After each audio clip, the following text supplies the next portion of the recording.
ओम शांति। आज हम जानेंगे शिव और शंकर में अंतर। शिव परमात्मा है और शंकर देवता है। इसलिए कहा भी जाता है ब्रह्मा देवताय नमः, विष्णु देवताय नमः, शंकर देवताय नमः और शिव परमात्माय नमः। शिव रचयिता है अर्थात पिता है। शंकर उनकी रचना अर्थात उनके पुत्र हैं। दोनों का नाम अलग है, दोनों के स्वरूप अलग हैं। एक का नाम है शिव और दूसरे का नाम है शंकर। एक का स्वरूप है आकारी, दूसरे का स्वरूप है ज्योतिपुंज अर्थात निराकारी, जिसे मंदिरों में शिवलिंग के रूप में दिखाया जाता है। परमात्मा शिव का खुद का कोई शरीर नहीं है, वो ज्योति बिंदु है। शंकर का आकारी शरीर होता है। शिव का अर्थ ही है कल्याणकारी, जिसे प्यार से हम भोलेनाथ भी कहते हैं। शंकर जी विनाशकारी देवता हैं, जिनके लिए ही कहा जाता है कि तीसरा नेत्र खुलने पर विनाश होता है। उनकी पोजीशन बिल्कुल एक डिफेंस मिनिस्टर की तरह है। जब तक डिफेंस मिनिस्टर को प्राइम मिनिस्टर या प्रेसिडेंट का ऑर्डर नहीं मिलता, तब तक वो अपनी मर्जी से एक्शन नहीं ले सकता। ठीक उसी प्रकार शंकर जी के ऊपर भी कोई और है जिन्होंने शंकर जी को ये विनाश का महान कार्य सौंपा है। तो एक भोलेनाथ अथवा कल्याणकारी है और दूसरा विनाशकारी है, और यह दोनों ही कार्य एक दूसरे के बिल्कुल विपरीत हैं। जब कोई मंत्र देता है तो ओम नमः शिवाय कहते हैं, कभी भी ओम नमः शंकराय नहीं कहते। उसी प्रकार शिवरात्रि कहते हैं, कभी भी शंकर रात्रि नहीं कहते।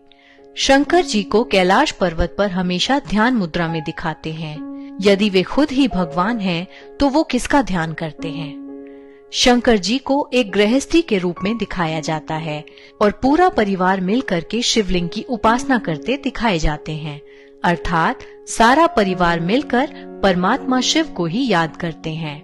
इसके अलावा सभी देवी देवताओं का जन्म दिखाया गया है, जबकि ब्रह्मा, विष्णु और शंकर की उत्पत्ति दिखाते हैं प्रकाश से। तो क्या है ये प्रकाश? प्रकाश अर्थात परमपिता परमात्मा शिव। भारत में चारों दिशाओं में 12 ज्योतिर्लिंगम दिखाए जाते हैं। उत्तर में अमरनाथ, दक्षिण में रामेश्वरम, पूर्व में काशी विश्वनाथ और पश्चिम में सोमनाथ। और इन सभी जगहों पर केवल और केवल शिवलिंग की स्थापना ही की गई है। यहाँ शंकर की मूर्ति कहीं भी नहीं है। जब एक मंदिर में शिवलिंग की स्थापना करनी होती है, तब शिवलिंग को द्वार से नहीं लाया जाता, उसको ऊपर से उतारा जाता है, जिसके बाद ही मंदिर में गुंबद लगाया जाता है। बाकी सभी देवी देवताओं को द्वार से लाया जाता है। ये इसी बात का प्रतीक है कि परमात्मा शिव ऊपर परम धाम से ही इस धरती पर आते हैं, और इसी कारण से उन्हें स्वयंभू भी कहा जाता है। स्वयंभू अर्थात जो स्वयं ही भू पर पधारे। इसी बात का एक और उदाहरण लेते हैं।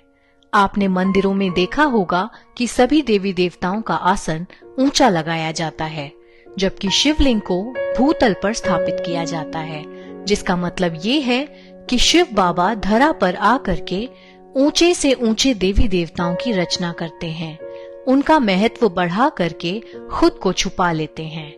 और यह काम केवल एक पिता का ही हो सकता है, जो अपने से भी ऊपर अपने बच्चों को रखता है। इतना निरंकारी केवल और केवल एक शिव परमात्मा ही हो सकता है। आशा करते हैं आपको शिव और शंकर का अंतर बखूबी समझ में आया होगा।